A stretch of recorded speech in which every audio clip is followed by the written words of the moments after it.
Hi, and a great big warm welcome to episode 8, my favourite number. I was born on the 8th of the 8th, and so 8 is, I don't know if that's why, but 8 is my favourite number. So I've just made myself a cup of tea. Please bear with me as I take swigs of it, because today is a busy day. This episode will come out on I don't know if it's this November the 6th maybe, but as you probably may know, I record, this is about as much batching as I do. I record 2 podcasts in one go. So I'm recording this actually on Halloween, first day back to school for my kids. And if you listened to last week, you'll have heard me say that I recorded quite a lot of it. And then, well, I didn't.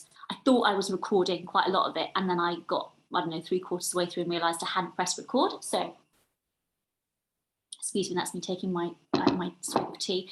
But I've kind of pretty much done 2 podcasts, and now I'm doing a 3rd. And what I said at the start of the recording that I didn't record was I felt like I'd come out of the washing machine or the tumble dryer or something, because I've just come out of half term. And I did that podcast, then I had to zoom into the village and zoom back because I've got a client coming before too long and then some other work to do. So I feel a little bit like I'm in a kind of slight tornado today. So let's see how I do. Hence, anyway, the reason I was saying that is I made myself a cup of tea, and I'd quite like to drink it if I can without totally ruining not easy for me to say, this episode. Before I get into it, today I'm actually sharing some of my favorite quotes and things to say. So that's my second swig. Okay. Actually was I don't know, some sort of really strong alcohol, although you wouldn't be able to tell on YouTube because I could have whatever I want in my mug, couldn't I? But anyway, on Instagram isn't necessarily the best place for someone like me because, well, it's slightly different now with all the reels and stuff, but it's a place really to be succinct in many respects, which I'm not. So when I share quotes on there, I'm always mindful of this could be taken out of context. This doesn't necessarily explain the full story. So what I'm going to do today is use this episode to go into more depth and more detail on some of my favorite quotes and my favorite things to say. But as ever, 2 things before I get into that. I'm going to share a pic from Love Notes in a minute.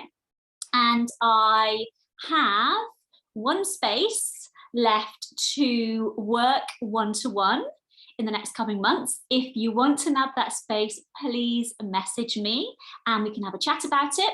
That's all I need to say, I think, apart from do my pick from Love Notes. So bear with me a moment while I find us whatever wants to come through right now. Okay, I think this came out yesterday for somebody on Instagram, and I realised I've just said okay already. It's only how long in am I? Oh, I can't tell on my thing, but not very long. Can you keep an eye on me if I say okay and let me know? Obviously you can't let me know straight away, but you can message me later and say, Zofie, I counted 11 okays in your podcast, or don't. That'd be really sad for me. Right, so page 56, I'm going to share both pages like I did last week. Page 56 is, if you feel forgot, know this is not me. I will never forsake my love for you. I will not let you fall. I will not fail you. Second page, 57 is, I don't know why I said that, it's pretty obvious. I am within and without and all around in abundance. I'm sort of saying this in a slightly jokey way because I'm being jovial, but of course there's real depth to this. The first one I'm going to repeat again. If you feel forgot, know this is not me. I will never forsake my love for you. I will not let you fall. I will not fail you. This kind of speaks to just the power of the love of the divine and the fact that it never misses a beat. And if you do feel that sense of being left out or whatever, that's not the love of the divine. That's not the essence of that love. I am within and without and all around in abundance. So many of us, definitely me included, spend so much of our lives seeking that love in external, whether it's another person or something that you buy. And of course, the truth is, not only is it the case that you are that love that you seek, but you're born of it, and it's all around you. And and within you. And that's not something that a concept that the mind can grasp, but it's something that will resonate with the depths of you, because it's truth. It's truth with a capital T. Behind the scenes, I think I've probably just given, I'll tell you what, actually not what I do want to say. So I just drove, I think I said this already, into the village. I'm going to have my third swig of tea. Apologies in advance. I've just driven into my local, what's called Westbury Village, and there's some traffic lights on a main road, on a junction, crossroads, that's what I'm looking for, and they were broken. So I just had to go in the end, right, I'm just gonna go for it. And I tried to come home and avoid it, then realized, oh no, I can't avoid it this way. So I went through it twice, and the second time was kind of even more fun, because I was on the main road that time, and I thought, I'm just gonna go, I'm just gonna like take a brief look, but I'm just gonna go. That's my excitement of the day. Oh, and last week when the kids were off, I had my sofa cleaned. That was highly exciting, because I said to the woman, can I see that, you know, the dirt that comes out, and that's swilling down my drain. That was really, really satisfying. This is how sad my life is, that I get deep satisfaction from these experiences. Side note on that, the happier you become, the more you tune into the happiness within, the less it takes to give you that sense to resonate with the satisfaction that already is sort of lies within you. So you will get more pleasure, glean more pleasure from simple things. Anyone who's really sort of aligned, and like spiritual teachers that are really aligned, you will notice they have great sense of humors. They are very light-hearted. They see the humor in all. The divine has the best sense of humor. So the closer you get to that in yourself, the more that you will start to experience that in your life. Wow, the sun's just come out, it's really bright. I just realized I didn't put my lights on actually in my kitchen. Normally I do, but I was in that whirlwind mode. At least I managed to make my cup of tea. Okay, so done my pick from Love Notes. I'm having my fourth swig of tea. I don't know why I'm counting them out. I wonder if I've said okay again and not realized it. You'll probably be shouting at me, yes, Sophie, you have, or no, you haven't, well done. Can you let me know if I don't do many or I don't do any? Because it would be really great to have your like feedback and that kind of, I can't think of the word, but like sense of satisfaction from you, letting me know that I've succeeded on my mission. All right, so some of my favorite quotes / things to say. The first one, I've mentioned this before, but I've got jotted down in my phone, in one of my notes, I've got loads of notes, a bunch of different sort of notions, tenets, ideas that I've noticed come up time and again in the world of sort of spiritual development, self-development, self-help, and so on and so forth. Because I want to at some point put a book together called Distilled, in which I distill these key ideas. And one of them is basically this idea that your power, well, I'm just going to say it how I quote it, which is your power is in your response. Your power is in your response. Like, if you can really get this and keep coming back to this, it's life-changing. I know that there are times when it really seems like some person is standing between you and your stuff. Some person can get in your way, is getting in your way. Like, I could think this about my ex-husband, for example. My kids are with him half the time. I didn't want them to be with him half of the time. It became untenable for me to live with him. So my choice was either I stay and it's going to have to be hugely detrimental to my well-being, or I go and I leave my kids half the time with him. I don't want to do that, but there's no way in the world he would let me have them for longer. So they have to go to him half of the time. And what they do when he's with him and how he interacts with them, how he is with them, I have no control over that. And so I could say what he's doing, how he's being with them and so on and so forth is getting in my way. And if you look at it on a purely physical level, we've got a good argument for this. We could say it's true, right? And you could say this if it's like, I don't know, your co-worker is a certain way, or your husband or wife or whatever, or your child. But please remember that we're in this physical world with all the stuff we can see and touch and experience around us, that everything that is physical is born of the non-physical, of the spiritual. So I have this thing which I teach people when they're going through, if someone's being challenging, is to deal with it on 2 levels. So I say there's the FU level, which is, and I just put my finger out there, it looks like I'm putting my finger up, I'm just counting it out. There's the FU level, which is on a human level. If someone mistreats you, you're kind of just saying FU, that's not acceptable. But on the spiritual level, you say thank you, because someone mistreating you is helping you. It's either showing you that you have poor boundaries, or that you've got some stuff to heal, or whatever it might be. So you deal with it on these 2 levels. And it's exactly the same if you feel like there's a situation or a person or a thing that's standing in your way. On the purely physical level, if you don't understand about the non-physical and the spiritual aspect of life, then it seems this way. But when you understand that there's something more to life than meets the eye, there's something deeper and fuller that's going on, as well as all this physical stuff, then it's easier to lean into this truth and come back to this truth that your power is in your response. You might have heard me say before that when I was getting divorced, one of my favorite mantras to use, I think this is swig number 5 of my cup of tea, apologies, but my favorite mantra to use was, I will make this work for me. There were so many unknowns at that time, so many things that from a purely physical perspective, I couldn't control, I didn't have control over. But it's like, if I get all caught up in that, I'm going to get taken out of alignment, I'm going to be stressed, and I'm not going to be in my power. So coming back to this, my ex-husband might do A, B, or C, X, Y, or Z with my children. That's not my business. What is my business is how I respond. And you might have heard me say this before. One of my favorite questions is, who do I want to be in this situation? These things will always bring you back to your power, into victim mode versus victim mode, where you're disempowered and no one and nothing can help you when you're in victim mode, unless and until you decide to come out of that yourself.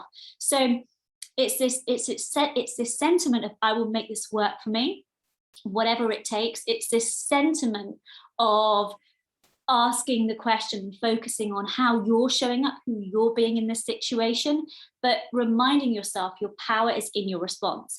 One of the equations that I would teach to kids, it's actually in the journal that I made for kids. So in that kids journal, I share all of the sort of processes and practices and tools that I would go through in one-to-ones with kids. And one of them is this equation, which is E plus R equals O, which stands for event plus response equals outcome. Most people are way focused on the events. You know, imagine, right, if you were driving to a meeting and the traffic was congested, as it always is at that time in the morning, and you didn't leave enough time for it, and you got to the meeting and you were late, and you said, I'm really sorry, I'm late. I didn't allow enough time for the traffic. Like, who says that? Nobody, except maybe the Dalai Lama or Eckhart Tolle. They say, oh, the traffic was horrendous. I got caught in this big tailback. It's like, no, that traffic's the same every morning. You didn't allow enough time. It's the taking ownership. This is really powerful. So event plus response equals outcome. The event is focusing on the traffic, the way that your ex-husband is, the way that your colleague is, okay?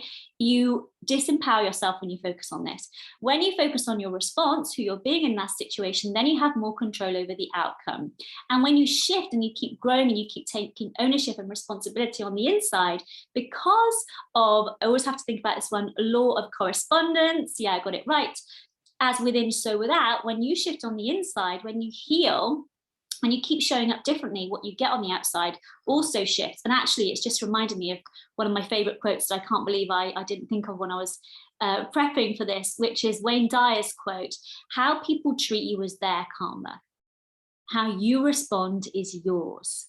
So again, this keeps you on track. What they're doing, that's going to come back on them. And it's not something that you need to, applaud or be like, yeah, karma's going to get you, because that's not really in alignment.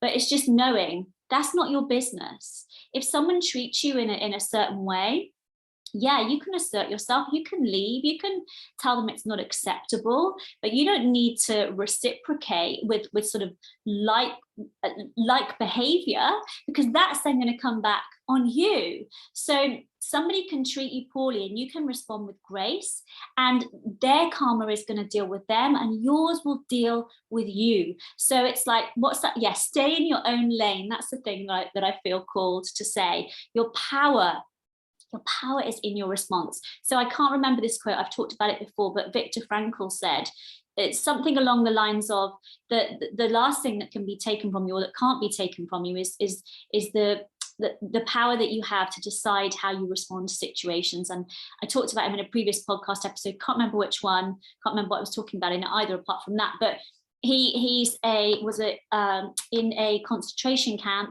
and he was speaking to the fact that even under these most horrid conditions, people still got to choose.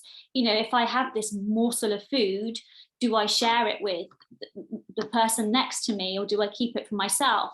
And nobody can take that from you. And one of the things that I don't use the word proud, and I won't go into why here, but there's a reason for it. But one of the things I'm really thankful for is that I really feel that even though it's been, people have attempted to, more in the way with words, but sometimes not just that, beat out of me, is the kindness in me.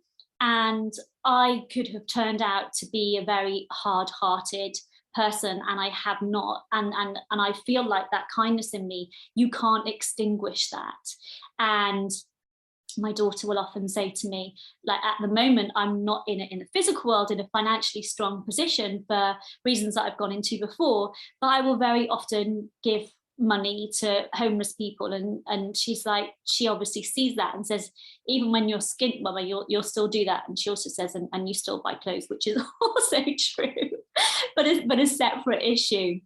But you can't take that away from me. You know, you could beat me black and blue, but you can't turn me away from my kindness. And nobody can do that from you either, whatever you decide that is that you want to be, because it is truth, with a capital T, that your power is in your response. Everything that you have in your world right now is a reflection of what you've been thinking and doing and vibrating, and your beliefs of the past. And so in order to create a future that you want to be different, is how are you showing up in response to this? Because all this stuff around you is old news, but how you're responding to it creates your future. All right, hopefully that makes sense. The other thing, and this is something, again, that I say heaps. I think this is swig number 6 of my tea. My friend Siobhan listens to my podcast. Hey, Siobhan, shout out to you, by the way. And we were talking about some stuff the other day, and she said that she liked the quality, but maybe she's going to say, oh, Zofie, it's gone right downhill today. Let me know, Siobhan. Actually, don't let me know. Just keep it to yourself. So you've probably heard me say this before. You'll definitely hear me say it again, unless you think this podcast is the crappiest thing I've ever listened to and you don't listen to any of my stuff again, which, like, fair play, is fear speaks loudest when you're on the precipice of great change. I'm going to say it again. Fear speaks loudest when you're on the precipice of great change. And so what I mean when I say this, and let me just preface this by saying that I've, as you may or may not know, worked with so many hundreds, thousands of clients over the years, and done heaps and heaps and heaps of work on myself, on my own mind and consciousness. And one of the things that I know I'm really competent at is observing this craziness of the mind and the traps that it lures us into, and how we get caught up in them. And what I've seen is, I see these things that happen time and again. And one of them is, as people are attempting or wanting or intending or deciding to grow, is that fear pipes up loudest. Like, I know this in my own life, and I say this to clients, and obviously it's easier to perceive it in others like it was, is that when I feel like this real negativity, oftentimes it's a sign that I'm about to step to up level, to grow, to step into something that's really positive for me. Because fear, in terms of like what's going on physically or physiologically, is designed to keep us safe, okay? But I said it, dang. But most of us, most of the time, for much of our lives, aren't ever in this danger where we need that fear. In terms of how the mind is working, the mind doesn't want your spiritual expansion. Ultimately, your enlightenment and your consistent alignment means, it spells the death to the ego. When I say ego, I'm using it in Eckhart Tolle speak, which is the mind, when you're not conscious of it, when you're not aware that you're caught up in the machinations of it. That's what I mean when I say ego. And so when you become fully aware, when it's illuminated and you can see the insanity of how the mind works, you're no longer unconscious. Your ego cannot persist when you're in that state. And so ego doesn't want your spiritual development, because it doesn't want its own death. And so being aware of this is golden, right? If you can learn to reframe when you feel that fear and that worry, not to, instead of seeing or perceiving that it means, oh, there is something to be afraid of, start kind of imagining or journaling on, pondering the question, what if this means what if this means I'm on the precipice of great change? And so instead of listening to that fear, I soothe it, I calm it. I'm not a proponent of feel the fear and do it anyway. I'm a proponent of just having this awareness, soothing that fear, managing your woes and your worries, and then stepping out once you've done that. So just remember, that voice in your head, and I'm saying that, with air quotations, is never going to say, yeah, it's a great idea to start that business, or now's the perfect time to have a baby, or go for the new job, start that new health regimen. It's going to give you excuses and reasons why you ought not to, because those things that are bound to have a positive, or have the potential to have a positive impact in your life, the ego, fear, doesn't want you to go there. It doesn't want its own death. Hopefully that makes sense. So if you can manage to think about flipping it and reframing it, instead of thinking the fear means something bad's about to happen, the opposite. So when we think a negative thought like, I'm going to mess this up, or whatever it might be, we tend to imagine that we feel bad because that negative thought speaks to the truth. But actually, the reason we feel bad is because we're believing that thought, and that thought flies in the face of what our soul knows. And whenever you believe a thought that is contradictory, that contradicts what your soul thinks, you don't feel good. And the not feeling good is the indicator, not that there's anything wrong with you or your situation, but that your thinking is off. And when you can lean into aligning your thinking with what your soul thinks, which is typically, you got this, you're doing great, everything's going to be all right, then the tension goes.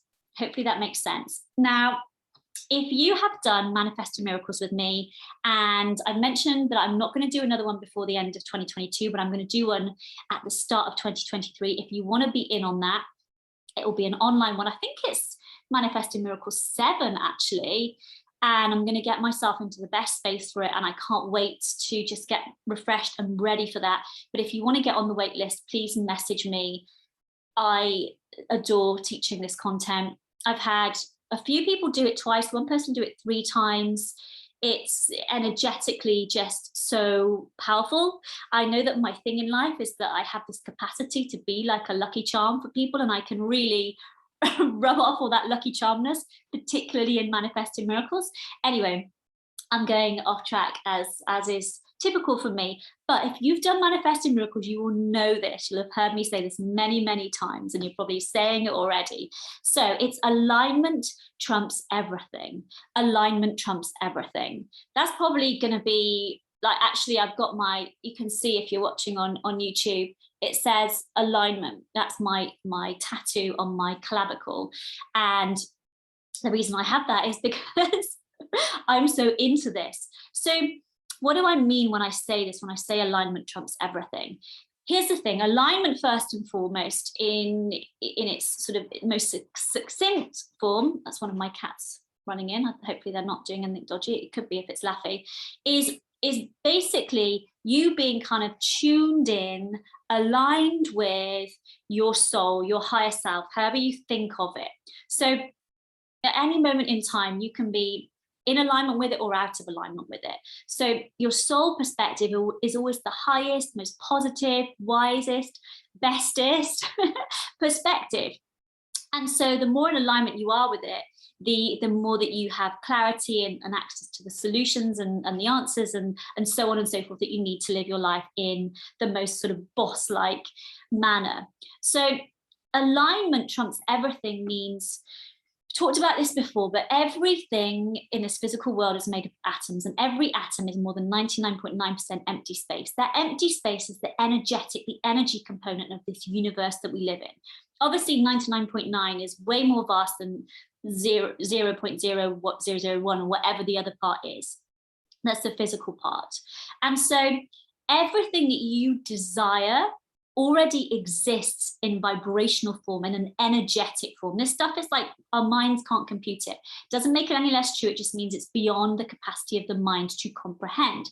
And so when you are aligned, it's like you're tapped into all of the stuff that you've asked for. And at every point, every moment, every minute, every juncture of your life, you've been asking, whether you're conscious of it or not, asking. The universe is always taking notes, never missing a beat, never dropping the ball. Like, yep, she wants this, she wants this, she wants this, he wants that, he wants that, he wants that. Is all stacked there for you, lined up, ready and waiting. Some of it needs some, kind of like cosmic rearranging to happen in divine timing, but let's just say it's ready and waiting on you. And when you tap into it, you allow the flow of it to start to sort of bleed in, it's not a very nice term, but in the most wonderful way, into your life. And when you're out of alignment, you don't allow all those things that are in your highest good. Now, it is possible to not be like fully aligned and still letting in certain things that people would deem good. Like you, for example, could want money and not be in a great place, but you're getting it because you just believe that money comes to you. So that is possible, but I don't want to get too sidetracked and complicated and complex. But as a rule, when you're aligned, you allow in the stuff that you want. So you could be on a beach, just chilling, just having an amazing time, drinking a Diet Coke or a margarita, whatever it is that floats your boat, or if it's me, maybe a Thai coconut juice, and not thinking about making money, which is something that you really want. But because you're up here and the money you want already exists, and then you become an energetic match to it, you begin to allow ideas and inspiration. You'll realize, I've got this block, and it will come to you, so that you can permit that to come in the physical. Whereas if you're down here, and sorry, I'm gesturing and you obviously can't see that if you're just listening to this, but if you're energetically lower, let's just say, than this high vibe where all of the positive stuff, the wanted stuff exists, you're not an energetic match to it. So you can be working hard, and yet you can create stuff through hard work. Like, you can work it this way because the physical, there's an interplay between the physical and the non-physical, but remember how much bigger the non-physical is. And so you can be really working and you can make stuff happen, but it's really challenging and hard work to do that when you're not in alignment. And so alignment has to be this priority. When you understand that everything you desire comes on the back of you being in that place of alignment, it begins to make sense. All right, hopefully some of what I've said makes sense. A lot of this stuff is just like really baffling to the mind. And I remember when I first started listening to Eckhart Tolle, The Power of Now, I was like, I don't get this, like what the actual is going on. And then I came back to it like a short time later, I forget how much longer after the initial listen it was. And it suddenly all made perfect sense because my level of consciousness had shifted. And so sometimes it's about just drip feeding this information into yourself, and just you'll have these light bulb moments bit by bit. What was I going to say? It's gone out of my head now. Oh no, that thing's happened again, where it's just like it's there and then it's gone. All right, so I'd love as ever to have your feedback on this episode, even if it's just, please don't ever slurp your tea again, Sophie. That's absolutely disgusting. What's wrong with you? Just don't share that on social media. Just tell me that personally, please. If you have enjoyed this and you're happy to share on social media, that would mean the world to me. And basically, it really helps me. Like, it's my job to help you. That's what I want to do. That's my like soul mission. For whatever reason I chose it, that's on me. I get it. But I'm not above humbling myself and asking you for your assistance too, because it really helps me and I super appreciate it. And honestly, when you like DM and message me and tell me that you've had light bulb moments and this, that, and the other, it makes my day. I can't begin to tell you. I was reading some stuff online a couple of days ago about masculine and feminine energy, and it came from a Chinese medicine perspective, and one of them was like the most feminine, and I was like, oh my god, I can't, this is like me to a T. And one of the things it says is you can't bear to not be in integrity, and I was like, yeah, I feel like I'm getting hives if I have to be fake, or I'm around fake people. I just can't even deal. So I mean it hand on heart that when you send me your sweet messages and tell me how what I've shared has helped you, it just freaking lights me up like I can't even begin to tell you. So yeah, as I said, I think at the start, if you want to work one-to-one with me or find out more about it, please message me. I will be back next week. Thank you for listening. It's not easy to say listening / watching, because that's like easy to get all caught. Listening / watch. Yeah, see, try and say it fast. Send me if you're one of my friends, send me a voice note on WhatsApp, or if you follow me on Instagram, send me a whatever Instagram voice note is, because that'd be really funny. And I've probably completely forgotten it and be like, what is this? What is going on? Thank you so much. I'll be back next week. Have a lovely rest of your day.